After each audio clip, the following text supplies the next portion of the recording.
Discerning Shootist here. Back to our pillow testing. This is session 2. Today we're using our Kel-Tec P32. This is the first generation gun. It's got an actual extractor on it, not that crazy spring steel thing. This is actually a pocket clip.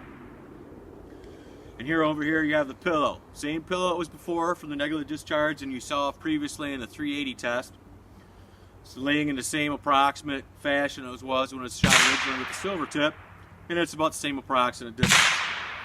Now this time, again, we're using the 32, and we're using Winchester 71 grain full metal jacketed. Now this full metal jacket is actually flat point. Most of the 32 auto full metal jacketeds out there are round ball.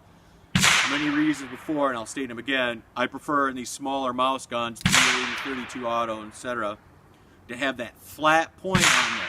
It does a much better job of doing damage in whatever the target medium may be, as opposed to just ball. And as we're trying to test out here, what's the effectiveness over, say, a premium self-defense round.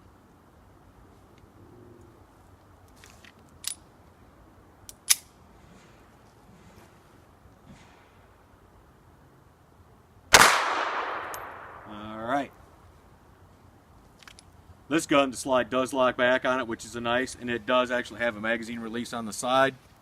It's one of my favorite guns. Personally, I think Kel-Tec just kind of screwed the pooch when they went to that newer, cheaper style manufacturer. Ruger, if you're listening, make an LCP first version in 32 auto. I'd buy one in a minute.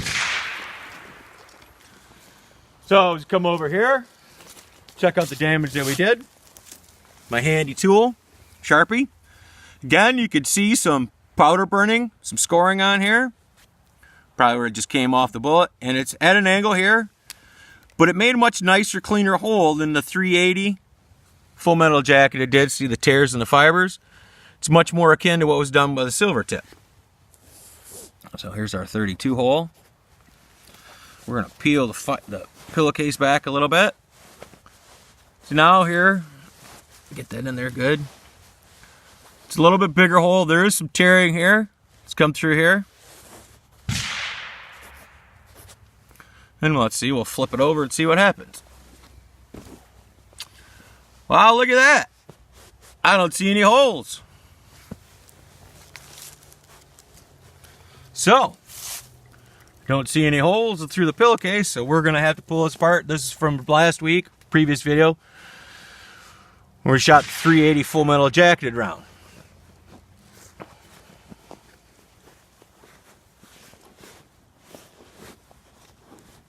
And I see no exit wounds in there for the poor old pillow.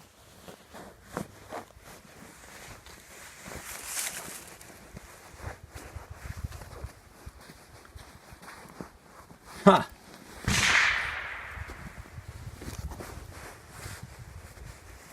Well, when it's all said and done, I'm going to think we're going to have to cut this apart and see if we can find that in there. All stained and from spending the summer in my garage. So why not put a few more holes in it? And that's just what we're going to do. Next time we're going to use a 22 mag out of a North American Arms single action revolver. So, Discerning Shootist saying be good, be safe. Can't be safe, be good and dangerous.